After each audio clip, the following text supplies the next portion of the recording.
आज की कहानी किसान की घड़ी। एक दिन की बात है। एक किसान अपने खेत के पास स्थित अनाज की कोठी में काम कर रहा था। काम के समय उसकी घड़ी कहीं खो गई। वह घड़ी उसके पिता द्वारा उसे उपहार में दी गई थी। इस कारण उससे उसका भावनात्मक लगाव था। उसने वह घड़ी ढूंढने की बहुत कोशिश की। कोठी का हर कोना छान मारा लेकिन घड़ी नहीं मिली। हताश होकर वह कोठी से बाहर आ गया। वहां उसने देखा कि कुछ बच्चे खेल रहे हैं। उसने बच्चों को पास बुलाकर उन्हें अपने पिता की घड़ी खोजने का काम सौंपा। घड़ी ढूंढ निकालने वाले को इनाम देने की घोषणा भी की। इनाम के लालच में बच्चे तुरंत मान गए। कोठी के अंदर जाकर बच्चे घड़ी की खोज में लग गए। इधर उधर, यहाँ वहाँ, हर जगह खोजने पर भी घड़ी नहीं मिल पाई। बच्चे थक गए और उन्होंने हार मान ली। किसान ने अब घड़ी मिलने की आस खो दी। बच्चों के जाने के बाद वह कोठी में उदास बैठा था। तभी एक बच्चा वापस आया और किसान से बोला कि वह एक बार फिर से घड़ी ढूंढने की कोशिश करना चाहता था। किसान ने हामी भर दी। बच्चा कोठी के भीतर गया और कुछ ही देर में बाहर आ गया। उसके हाथ में किसान की घड़ी थी।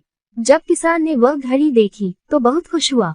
उसे आश्चर्य हुआ कि जिस घड़ी को ढूंढने में सब नाकामयाब रहे, उसे उस बच्चे ने कैसे ढूंढ निकाला। पूछने पर बच्चे ने बताया कि कोठी के भीतर जाकर वह चुपचाप एक जगह खड़ा हो गया और सुनने लगा। शांति में उसे घड़ी की टिक टिक की आवाज सुनाई पड़ी और उस आवाज की दिशा में खोजने पर उसे वह घड़ी मिल गई। किसान ने बच्चे को शाबाशी दी और इनाम देकर विदा किया। शिक्षा। शांति हमारे मन और मस्तिष्क को एकाग्र करती है और यह एकाग्र मन स्थिति जीवन की दिशा निर्धारित करने में सहायक है। इसलिए दिन भर में कुछ समय हमें अवश्य निकलना चाहिए, जब हम शांति से बैठकर मनन कर सके। अन्यथा शोरगुल भरी इस दुनिया में हम उलझ कर रह जाएंगे। हम कभी न खुद को जान पाएंगे न अपने मन को। बस दुनिया की भेड़ चाल में चलते चले जाएंगे। जब आंख खुलेगी तो बस पछतावा होगा कि जीवन की ये दिशा हमने कैसे निर्धारित कर ली। हम चाहते तो कुछ और थे, जबकि वास्तव में हमने तो वही किया जो दुनिया ने कहा। अपने मन की बात सुनने का तो हमने समय ही नहीं निकाला। सदैव प्रसन्न रहिए। जो प्राप्त है पर्याप्त है। जिसका मन मस्त है उसके पास समस्त है। Thanks for watching.